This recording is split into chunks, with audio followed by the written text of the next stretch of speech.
Anggota Komisi 1 DPRD Bali, Nyoman Tirtawan mengatakan, pada APBD Induk 2015, anggota DPRD Provinsi Bali yang merupakan pendatang baru tidak mendapat anggaran.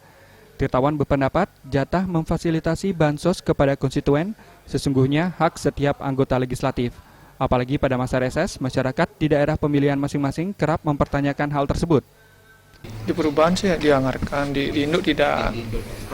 Itu katanya sudah menjadi tradisi dari dulu. Cuman kita ini kan ingin siapapun kalau sudah keliru ya perbaiki kesalahannya. Ada dasar hukum? Dasar hukumnya kadang sudah diajukan di KUA PPS ya.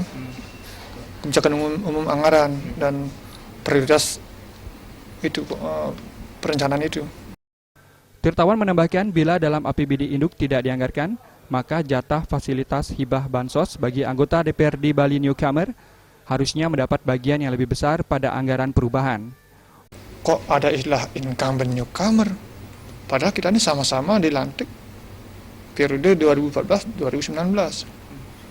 Cuman kemarin karena sudah tradisi begitu. Tapi saya lihat di seluruh kabupaten sama.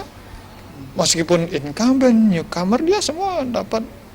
Untuk mencarikan solusi terkait pemecahan masalah ini, seluruh pimpinan di DPRD Bali bahkan harus menggelar rapat secara tertutup. Ali Sidi dan Indra Wijaya, Bali TV.